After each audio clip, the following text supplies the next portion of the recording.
Welcome back to Web3 Deep Dive Podcast. I'm your host, Rachel Wolfson.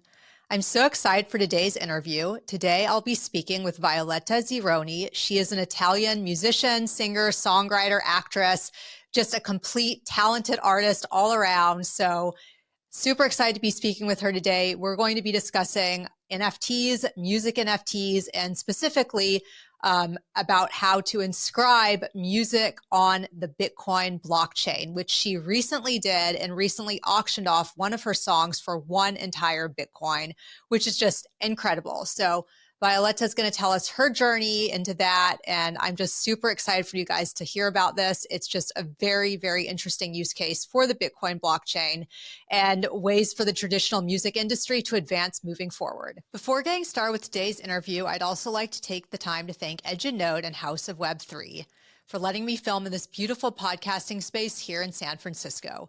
If you guys aren't familiar with Edge and Node and House of Web3, it's a beautiful co-working spot here in San Francisco. They're very focused on Web3, AI, government policies, things that are happening in San Francisco, and it's a great co-working spot. So I encourage all of you to check out House of Web3. If you live in San Francisco, you will totally love it here. It's a great place. Okay, without further ado, let's get started with today's interview. Hey, Violetta, how's it going? Hey, Rachel, I'm very good. How are you? Doing well. Thank you so much for coming on the podcast.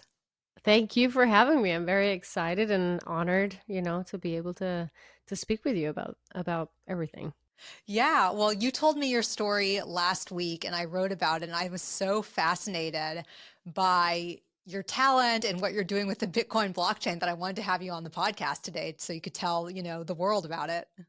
Yeah, I really appreciate it. It's something very new. So, I'm aware that not many may completely understand what I will be talking about because it took me a while, but, so I'm really grateful for you to, do this podcast and the article as well. It's how I learned about Web3 was through podcasts. So I'm always, super happy to be on podcasts. Good. Okay. Well, I'm super happy you're here. Before we get started, could you tell our listeners a little bit about yourself, your background, and how you got involved in the crypto space? Yeah, certainly. So I'm a musician. I'm originally from Italy. That's where I was born and raised. For the past 11 years, I've been working as a professional musician, recording artist, live performer. I was signed to a major label early on in my career at the very beginning of it when I was 18. And that's kind of scarred me forever, which I kind of bring that burden with me to this day, but also I'm grateful for the sort of bad experiences that I had with the music industry early on, because if it wasn't for those, I don't think right now I'd be really diving into decentralization like I am. But as you can imagine, it was one of those predatory record deals that you hear about oftentimes that artists kind of get into unknowingly.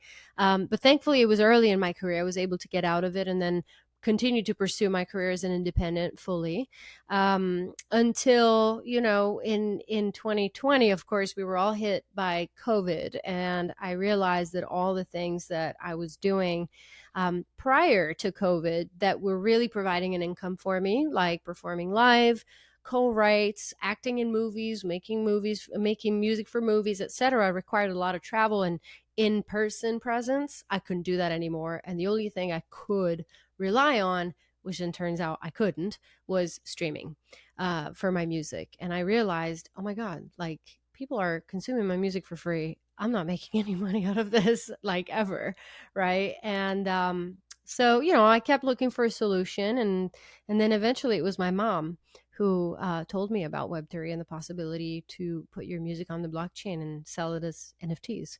That was 3 years ago. So yeah, here I am. Yeah, I love that your mom told you about NFTs. She must be very into technology or maybe just like up to date with what's going on, because my mom would never be the one to tell me about NFTs. She's not like a tech savvy person, but she's always up to date with everything for sure. Like she's just really open-minded. She doesn't, discard anything or brush anything off. She's a very positive, optimistic person with an optimistic view into the future. So yeah, I'm grateful. Yeah. So, okay, let's break down your story a little bit. So you are a musician. Are you an actress as well? Yes. Okay. Yes. and you started early in your career, and then COVID hit and you realized you couldn't rely on methods like streaming because people were basically downloading your music for free. Well, the streaming model works that you pay $9.99 per month, and it's all you can eat music, right? It's even more than it is for Netflix or film streaming, for example, where some shows like stay on Netflix, let's say 6 months, and then they go away, and then the only way you have to watch them is buying them. For music, that's not how it works. When you upload a song to Spotify or to any other streaming platform, it stays there forever.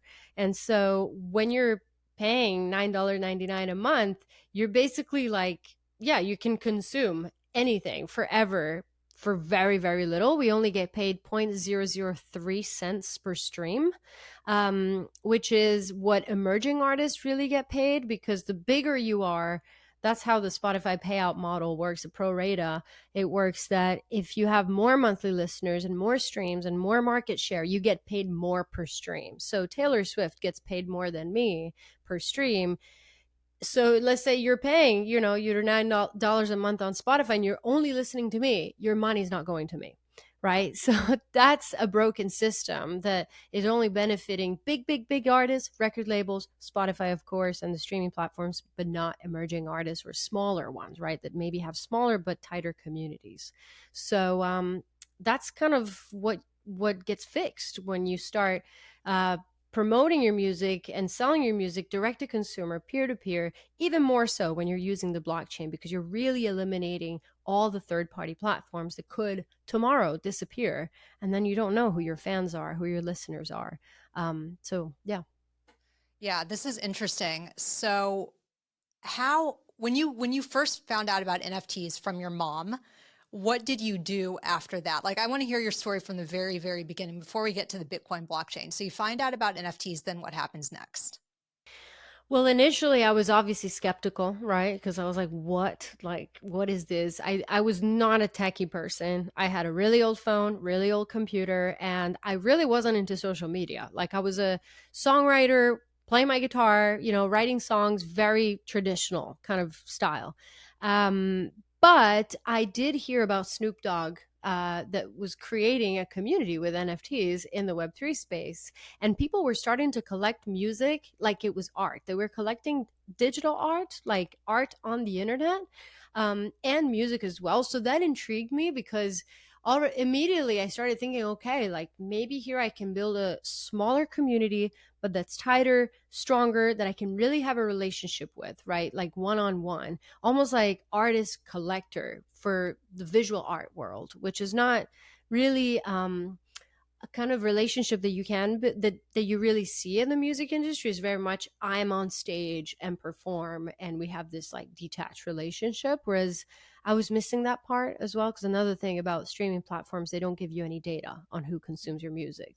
You're completely shut out of all the information. So then I just like Googled it. I was just like, okay, what is an NFT? A podcast came up, and that's why I'm grateful for podcasts, because they really an amazing way to learn about all this new tech. And then immediately, I was like, okay, I get what an NFT is, but the real question is, how do I sell one? Like, how does this work? You know what I mean?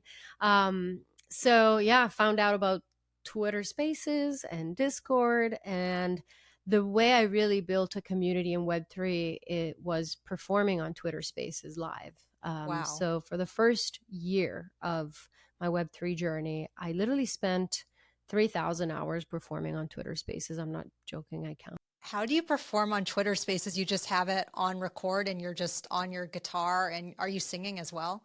Yeah. I just unmute the mic on Twitter Spaces, and I put my phone like right here on the table, and I just perform, basically like as if I was performing on the phone. Yeah. And this was, I'm assuming, kind of during COVID? It was 2022. So towards the end of COVID, really. So people were still at home. Mm-hmm. And were you able to, by making your music NFTs and by using that model, were you able to earn more for your music? Yeah, I don't have the exact kind of conversion right now, but one thing we used to do at the time, like,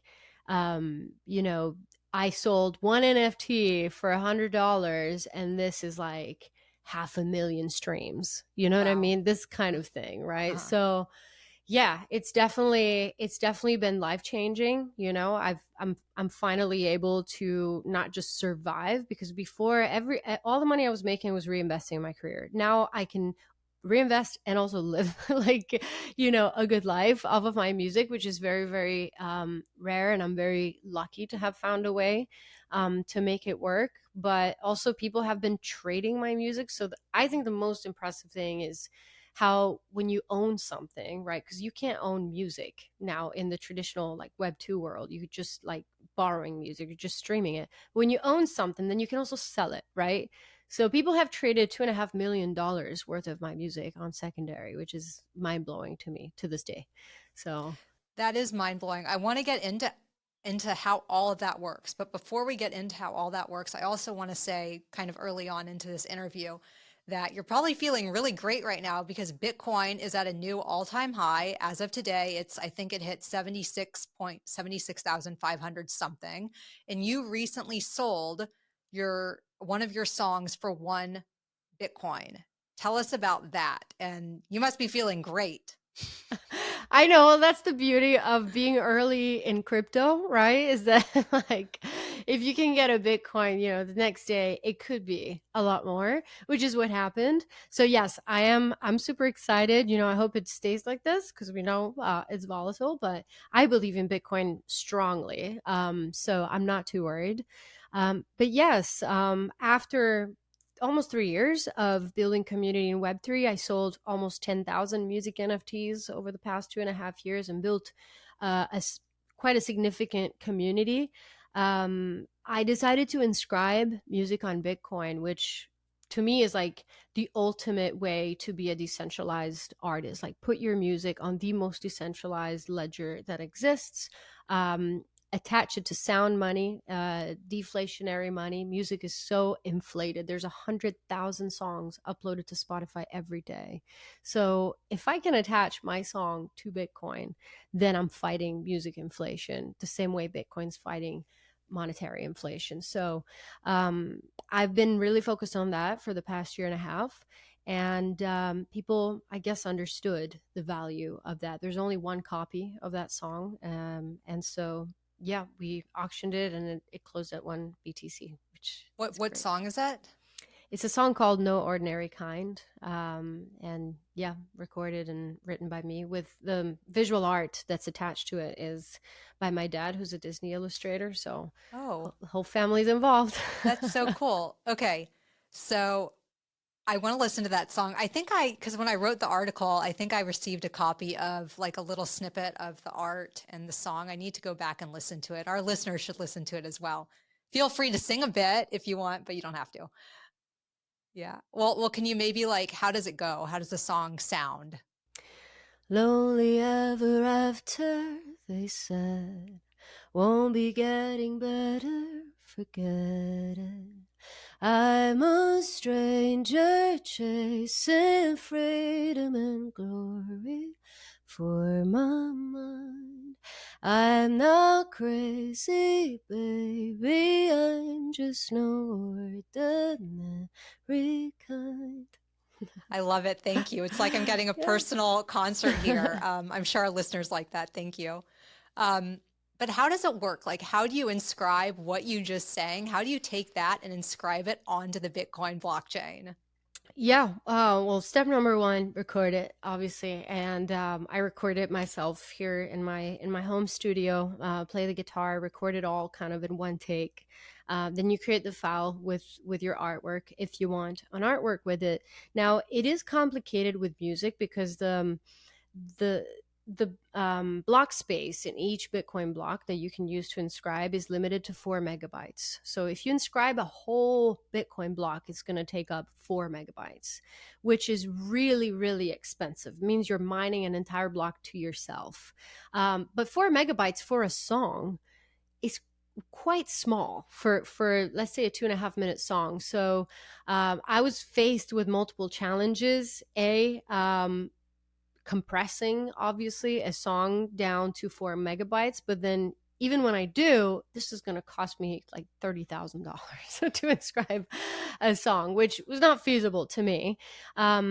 So I decided to try and compress it even more, ideally around 400 kilobytes, which is what I did. It's really hard to compress music and still have it sound like you want at that tiny microscopic size. But thankfully, for the genre that I make, which is mostly acoustic music, I just play guitar and sing. It worked out perfectly. It has this kind of lo-fi sound and unpolished, which is very liberating to me because the music industry requires super polished, shiny masters, which I never really felt like I fit into. I'm a very raw, like singer-songwriter. And so Bitcoin did this for me as well, allowed me to fully be myself. And it was kind of serendipitous. And then you pick the Satoshi you want. You can pick a specific Satoshi, a specific date, a specific trait from the Ordinals protocol. So I found a Satoshi that was mined the day that I wrote the song, June 17th. And so now the song is inscribed to that piece of Bitcoin. Got it. Okay. Now, is there some sort, and I'm going to, in the article I wrote, I think I wrote about audio nulls. I think that's what it's called, what Jim is doing. So are there platforms that help musicians like yourself inscribe their music onto the Bitcoin blockchain? Did you use something like that? So there aren't any music specific platforms, but there are platforms that help any artist inscribe. I worked with Inscriber, which I would recommend to anyone. They're devs, they're amazing. They do white glove service. So whatever it is that you want to do, if there's a specific Satoshi, if you have a very creative idea where you want to use different ways within the Ordinals protocol, they're going to figure it out for you. So anything could be inscribed, honestly, right now to Bitcoin if you work with great devs and platforms. So definitely would recommend Inscriber, the ones I used. Okay, cool. And then you auctioned the song off with Magic Eden. Yeah. How did that work? On Magic Eden, it's pretty simple. Again, they help you out with everything. The good thing about being early in this kind of game is that artists get a lot of support if they want to create something. Obviously, we want to spread the message about Bitcoin and about inscriptions even more. So I can see the builders and the infrastructure really helping artists achieve what they want. So I work with Magic Eden. It was really easy, just create a page and then, you basically put up your inscription for sale, and they coordinated a very safe auction mechanism where automatically the piece will go to the buyer and then I will receive the funds when it's sold. So your NFT went to a buyer and they're the only person in the world who owns that music NFT of the song you sang for us. Correct. And they bought it for one entire Bitcoin. Yes. Awesome. Now, if they want, can they sell the song for 2 Bitcoin? Yeah, for sure they can. Maybe they will. Who knows? But yeah, they can do whatever they want with it. They own it. Would you get any royalties if they sold it? No, I wouldn't get any royalties because, as opposed to how it is on Ethereum, you can't enforce royalties on chain. On Bitcoin, there aren't smart contract solutions that help this. On layer two Bitcoin chains, you could, Stacks, for example, but not on Bitcoin layer one. But I'm okay with it because honestly, the royalty situation has caused a lot of controversy on Ethereum as well when it comes to NFTs. Obviously, I appreciate royalties when they come, but I'm okay with it. And also, I get to keep the rights to the song anyway. So if I wanted to, let's say, release the song, ever on Spotify or whatever, I could. So Interesting. So actually, that's really interesting. You can auction it off, they can own it, but you keep the rights. Is that how it works in the traditional music world? I'm assuming no. Well, it's completely, we cannot apply this to anything in the traditional world because this is more like I'm buying the one authentic copy of this song digitally, right? So if there's a digital copy, the original digital copy of this song or this piece of art is that one, and that's what they bought. It's almost as if you bought like an original painting, right?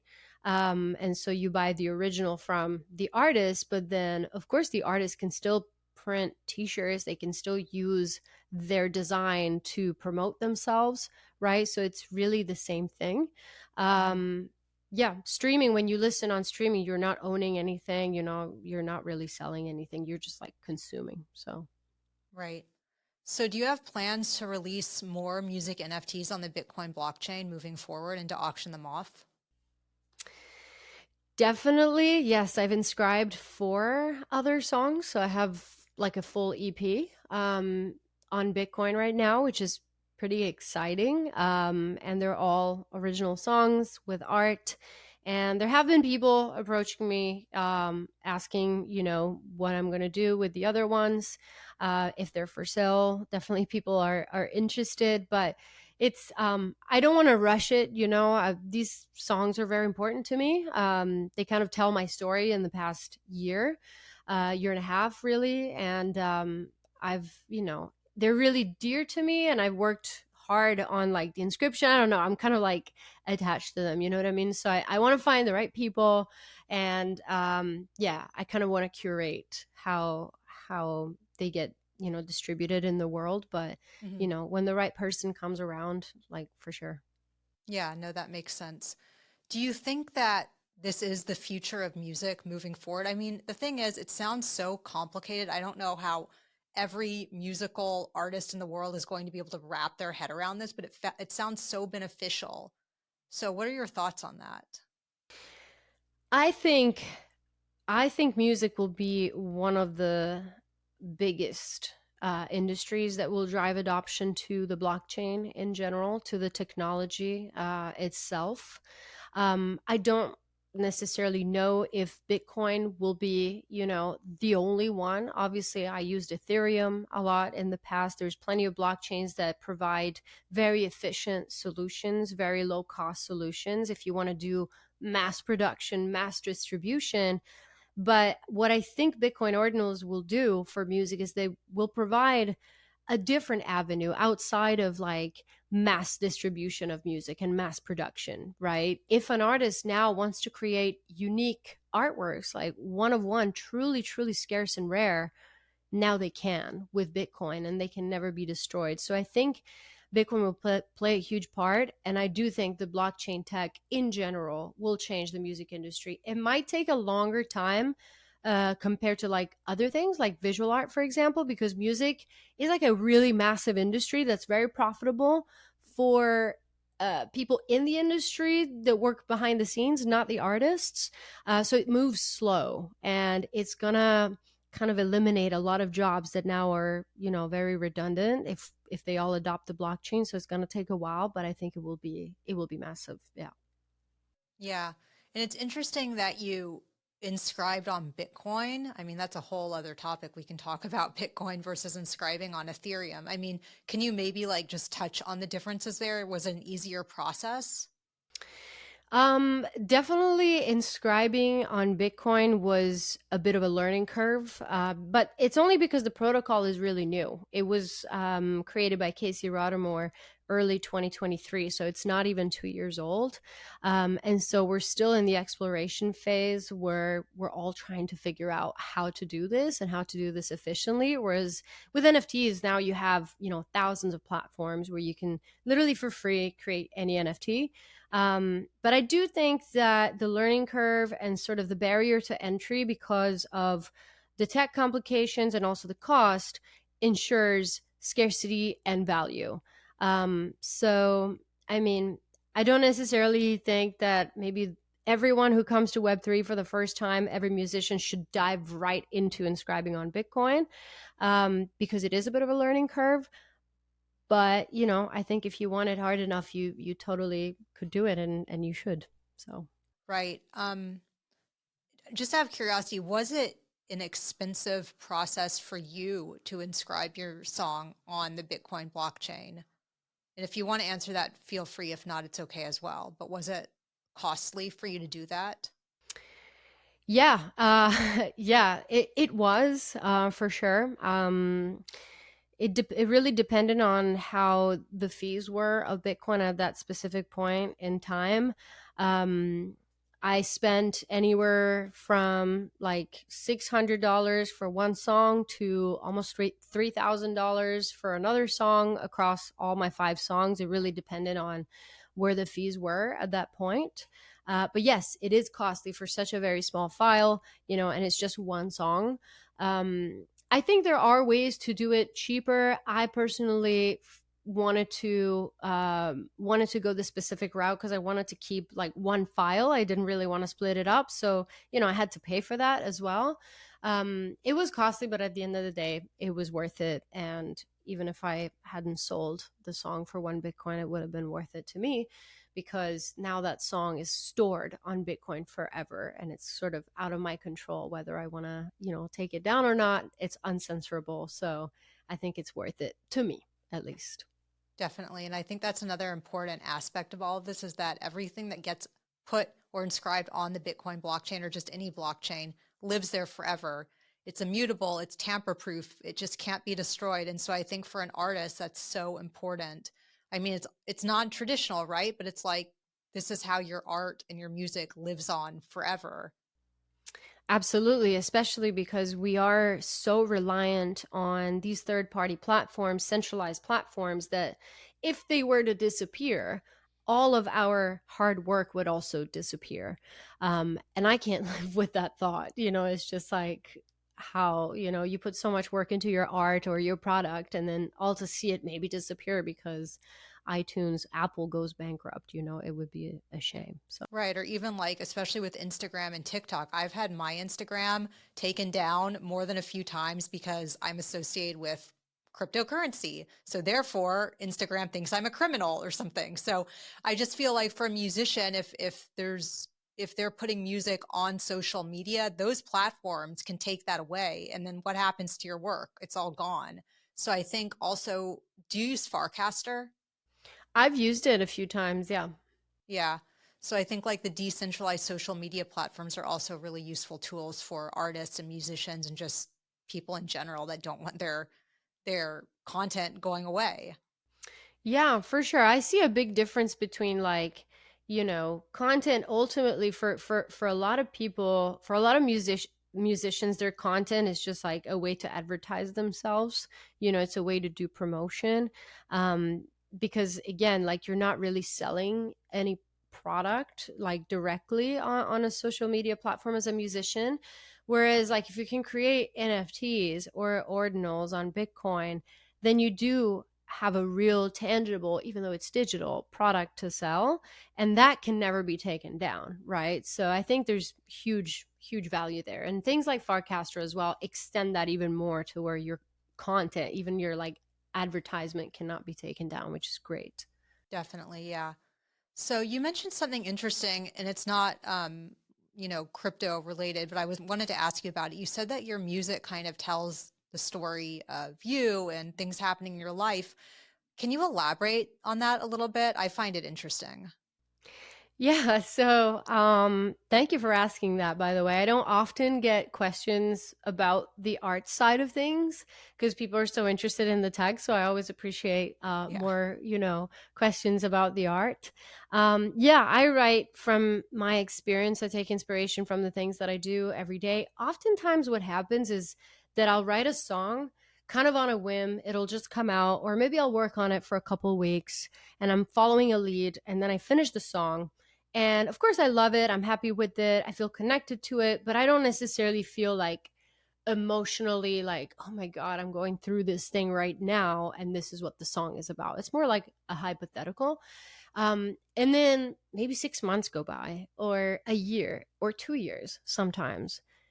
And then I finally understand what I was talking about in the song. It's almost like I wrote my own prophecy 2 years prior, which is something that I learned to recognize only in the last couple years when literally this thing happened to me where I have like this song Moonshot that I wrote in 2019, and it talks about me defying all the rules of my industry to go out towards the moon. 2019, I didn't even know what I was going to do, the next day.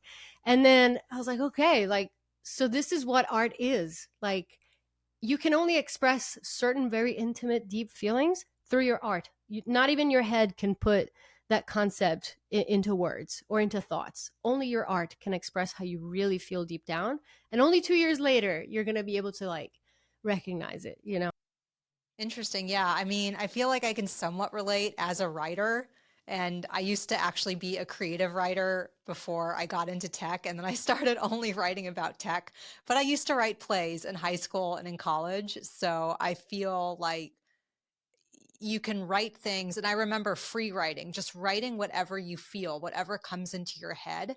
And you can look back on that in 2 years and be like, huh, interesting. Writing is so important. That's why people should journal every day. Yeah, you're looking back and you're like, oh, I know now what I mean, what I meant then, but then I didn't know. You know what I mean? Yeah, It's like really yeah, weird. yeah. Yeah. And it's great that you write your own songs. Do you only do your own songs, or are there other songs that people write for you that you'll perform?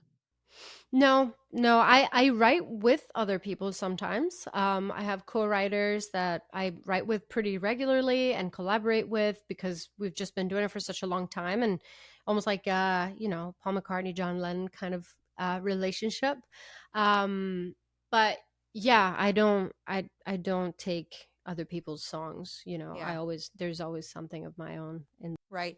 Do you mind me asking, how old are you? I'm just curious. 29. Oh, 29. Okay, cool. Yeah. I actually thought you were a lot younger, but Let's yeah. go. Yeah. Definitely. Great. Well, I know we're running low on time and I don't want to keep you. So, what are your thoughts moving forward? Like, what do you hope to see in the music industry, or what do you hope to see for yourself? Just final thoughts for our listeners. Yeah, thank you so much, Rachel. This was really great. And final thoughts for the listeners. Look into music NFTs, look into collecting music. Try and see what it's like, check out my collections. The Obviously not all of them are one Bitcoin. There's some that are $100, $40. Moonshot is one of my bigger, most successful collections. It's more accessible, and we'd love to show you what it's like to be in a music NFT community. And hopefully one day my dream will come true to see music in museums next to paintings. So, Ooh, that would be exciting. And hopefully blockchain can help move that forward. yeah, that's the goal.